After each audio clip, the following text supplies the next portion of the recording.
أعوذ بالله من الشيطان الرجيم. بسم الله الرحمن الرحيم. الحمد لله الذي أنزل على عبده الكتاب ولم يجعل له عوجا قيما لينذر بأسا شديدا من لدنه ويبشر المؤمنين الذين يعملون الصالحات أن لهم أجرا حسنا ماكثين فيه أبدا وينذر الذين قالوا اتخذ الله ولدا ما لهم به من علم ولا لآبائهم كبرت كلمة تخرج من أفواههم إن يقولون إلا كذبا فلعلك باخع نفسك على آثارهم إن لم يؤمنوا بهذا الحديث أسفا إنا جعلنا ما على الأرض زينة لها لنبلوهم أيهم أحسن عملا وإنا لجاعلون ما عليها صعيدا جرزا أم حسبت أن أصحاب الكهف والرقيم كانوا من آياتنا عجبا إذ أوى الفتية إلى الكهف فقالوا ربنا آتنا من لدنك رحمة وهيئ لنا من أمرنا رشدا فضربنا على آذانهم في الكهف سنين عددا ثم بعثناهم لنعلم أي الحزبين أحصى لما لبثوا أمدا نحن نقص عليك نبأهم بالحق إنهم فتية آمنوا بربهم وزدناهم هدى وربطنا على قلوبهم إذ قاموا فقالوا ربنا رب السماوات والأرض لن ندعو من دونه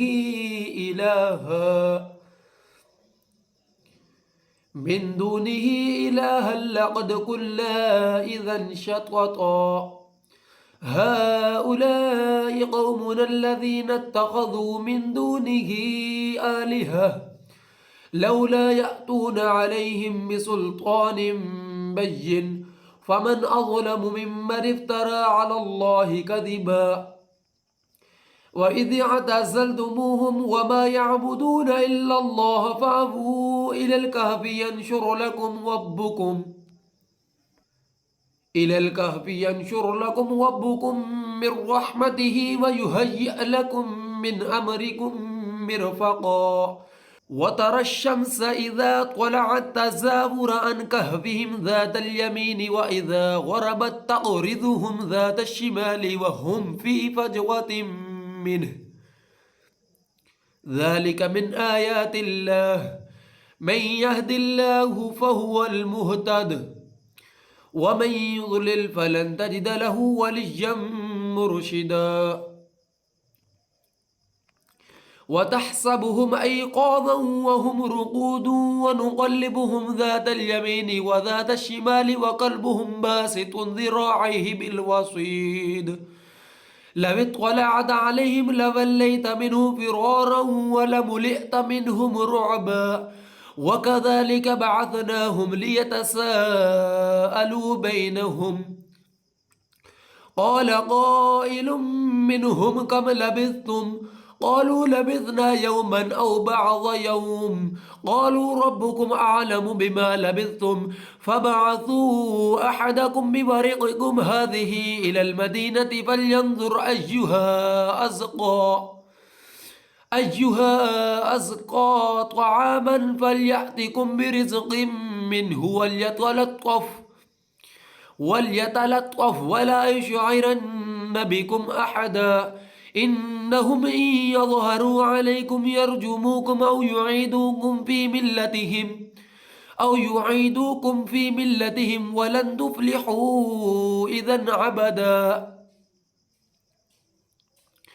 ولن تفلحوا إذا أبدا وكذلك أعثرنا عليهم ليعلموا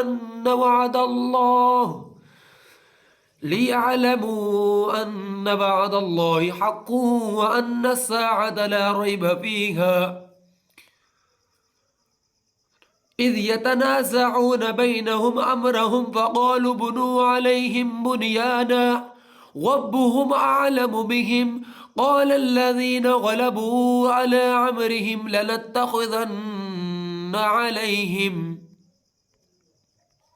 لنتخذن عليهم مسجدا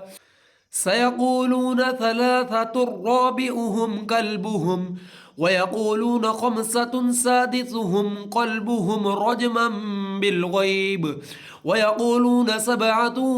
وثامنهم كلبهم قل ربي أعلم بعدتهم ما يعلمهم إلا قليل فلا تمار فيهم إلا براء ظاهرا ولا تستفت فيهم منهم أحدا ولا تقولن لشيء عني فاعل ذلك غدا إلا أن يشاء الله واذكر ربك إذا نسيت فقل عسى أن يهديني ربي لأقرب من هذا رشدا ولبثوا في كهفهم 300 سنين وازدادوا 9 قل الله أعلم بما لبثوا له غيب السماوات والأرض أبصر به وأسمع ما لهم من دونه من ولي ولا يشرك في حكمه أحدا واتل ما أوحي إليك من كتاب ربك لا مبدل لكلماته ولن تجد من دونه ملتحدا واصبر نفسك مع الذين يدعون ربهم بالغداة والعشي يريدون وجهه ولا تعد عيناك عنهم تريد زينة الحياة الدنيا ولا تطع من أغفلنا قلبه عن ذكرنا واتبع هواه وكان أمره فرطا وقل الحق من ربكم فمن شاء فليؤمن ومن شاء فليكفر إنا أعتدنا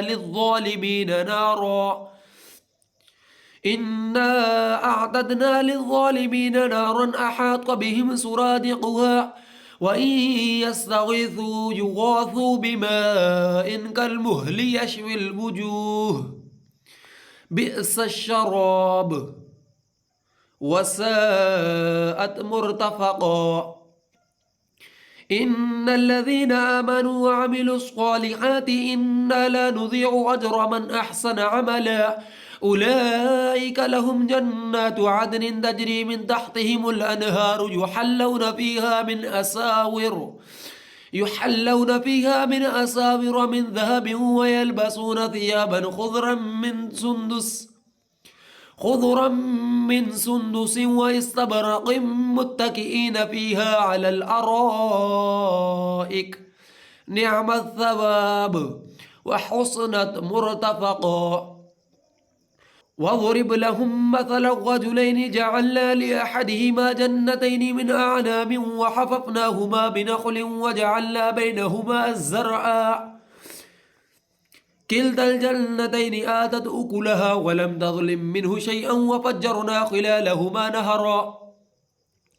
وكان له ثمر فقال لصاحبه وهو يحابره أنا أكثر منك مالا وأعز نفرا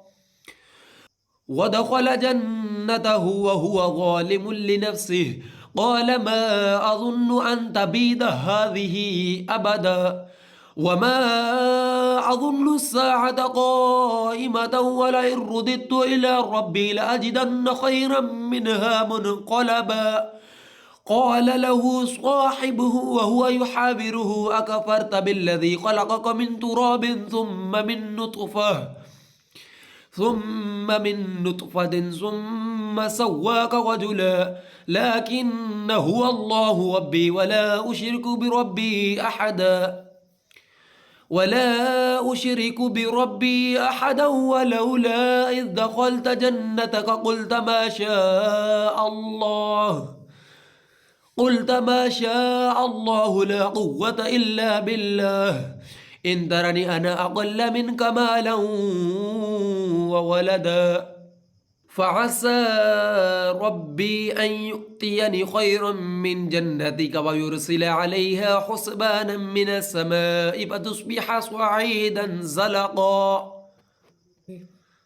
أو يصبح ماؤها غورا فلن تستطيع له طلبا فأحيط بثمره فأصبح يقلب كفيه على ما أنفق فيها وهي خاوية على عروشها ويقول يا ليتني لم أشرك بربي أحدا ولم تكن له فئة ينصرونه من دون الله وما كان منتصرا هنالك الولاية لله الحق هو خير ثوابا وخير عقبا واضرب لهم مثل الحياة الدنيا كماء إن أنزلناه من السماء فاختلط به نبات الأرض فأصبح هشيما تضره الرياح وكان الله على كل شيء مقتدرا المال والبنون زينة الحياة الدنيا والباقيات الصالحات خير عند ربك ثوابا وخير أملا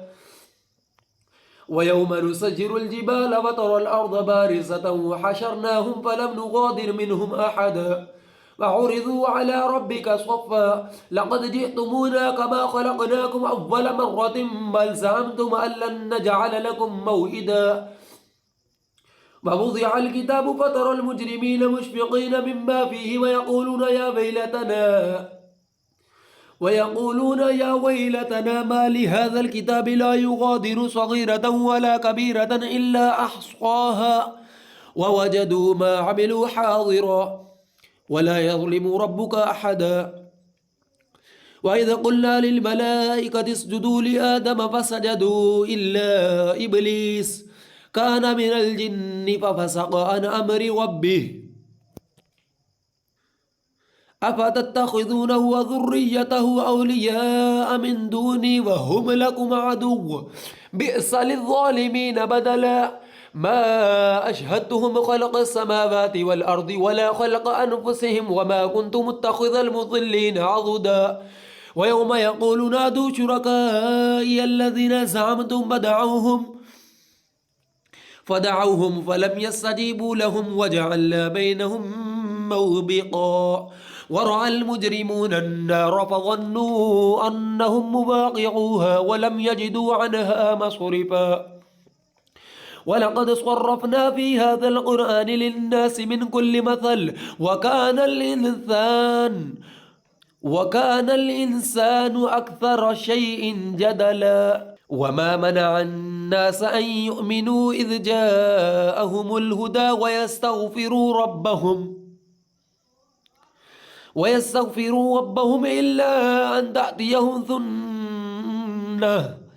إلا أن تأتيهم سنة الأولين أو يأتيهم العذاب قبلا وما نرسل المرسلين إلا مبشرين ومنذرين ويجادل الذين كفروا بالباطل ليدحضوا به الحق واتخذوا آياتي وما أنذروا هزوا ومن أظلم ممن ذكر بآيات ربه فأعرض عنها ونسي ما قدمت يداه إنا جعلنا على قلوبهم أكنة أن يفقهوه وفي آذانهم وقرا وإن تدعوهم إلى الهدى فلن يهتدوا إذا أبدا وربك الغفور ذو الرحمة لو يؤاخذهم بما كسبوا لعجل لهم العذاب بل لهم موئد لن يجدوا من دونه موئلا وتلك القرى أهلكناهم لما ظلموا وجعلنا لمهلكهم موئدا وإذ قال موسى لفتاه لا أبرح حتى أبلغ مجمع البحرين أو أمضي حقبا فلما بلغا مجمع بينهما نسيا حوتهما فاتخذ سبيله في البحر سربا فلما جاوزا قال لفتاه آتنا غداءنا لقد لقينا من سفرنا هذا نصبا قال أرأيت إذ أوينا إلى الصخرة فإني نسيت الحوت وما أنسانيه إلا الشيطان أن أذكره واتخذ سبيله في البحر عجبا قال ذلك ما كنا نبغي فارتد على آثارهما قصصا فوجدا عبدا من عبادنا آتيناه رحمة من عندنا وعلمناه من لدنا علما قال له موسى هل أتبعك على أن تعلمني مما علمت رشدا قال إنك لن تستطيع معي صبرا وكيف تصبر على ما لم تحط به خبرا قال ستجدني إن شاء الله صابرا ولا أعصي لك أمرا قال فإن اتبعتني فلا تسألني عن شيء حتى أحدث لك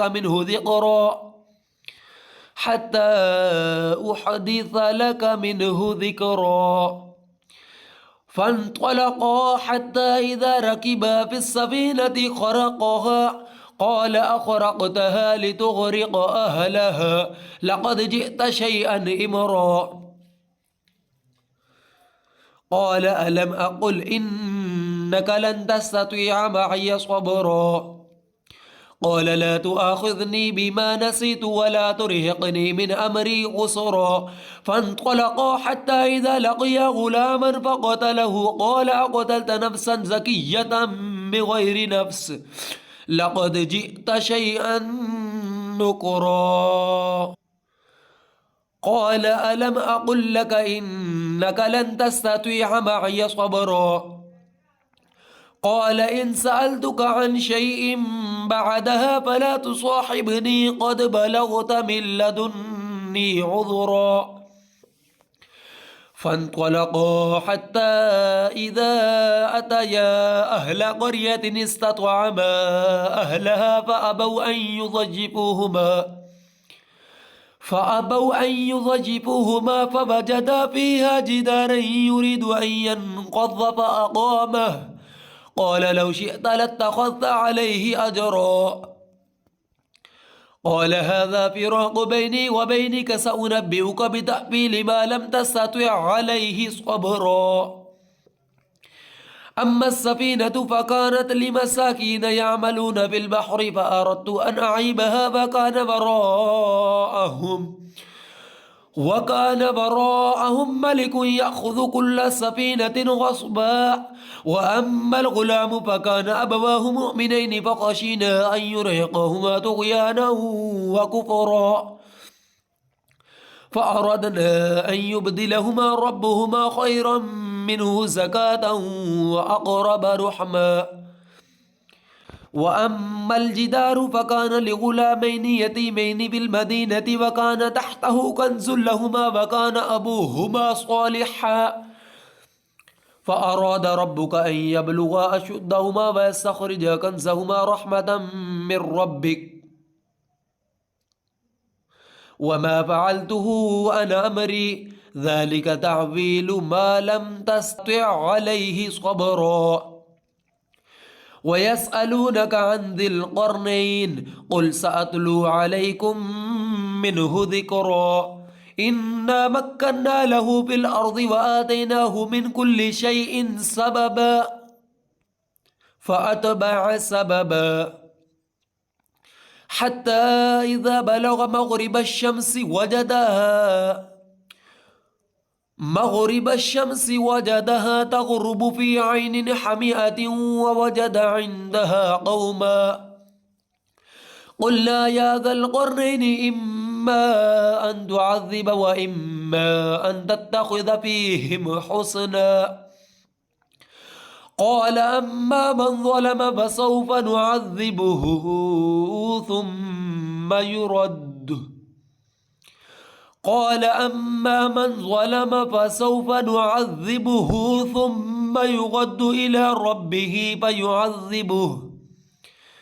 ثم يرد إلى ربه فيعذبه عذابا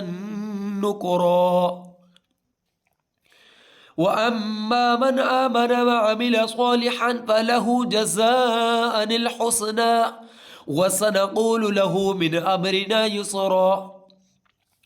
ثم أتبع سببا ثم أتبع سببا حتى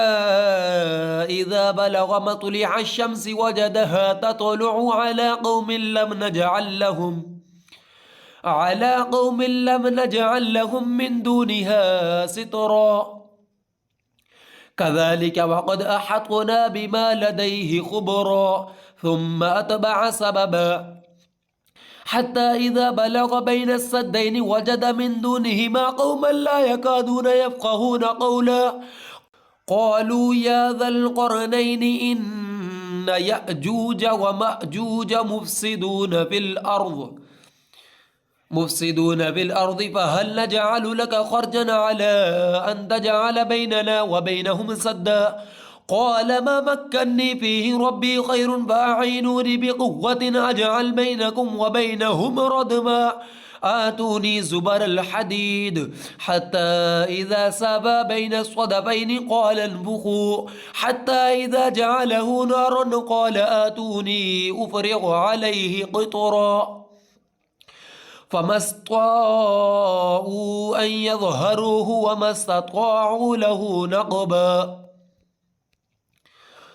استطاعوا أن يظهروه وما استطاعوا له نقبا قال هذا رحمة من ربي فإذا جاء وعد ربي جعله دكا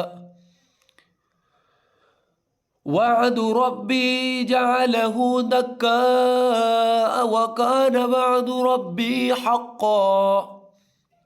وتركنا بعضهم يومئذ يموج في بعض ونفخ بالصور فجمعناهم جمعا وعرضنا جهنم يومئذ للكافرين عرضا الذين كانت أعينهم بغطاء عن ذكري وكانوا لا يستطيعون سماعا أفحسب الذين كفروا أن يتخذوا عبادي من دوني أولياء إنا أعتدنا جهنم للكافرين نزلا قل هل ننبئكم بالأخسرين أعمالا الذين ضل سعيهم في الحياة الدنيا وهم يحسبون أنهم يحسنون صنعا أولئك الذين كفروا بآيات ربهم ولقائه فحبطت أعمالهم فلا نقيم لهم يوم القيامة وزنا ذلك جزاؤهم جهنم بما كفروا واتخذوا آياتي ورسلي هزوا إن الذين آمنوا وعملوا الصالحات كانت لهم جنات الفردوس نزلا خالدين فيها لا يبغون عنها حولا قل لو كان البحر مدادا لكلمات ربي لنفد البحر قبل أن تنفد كلمات ربي ولو جئنا بمثله مددا قل إنما أنا بشر مثلكم يوحى إلي أنما إلهكم إله واحد فمن كان يرجو لقاء ربه فليعمل عملا صالحا ولا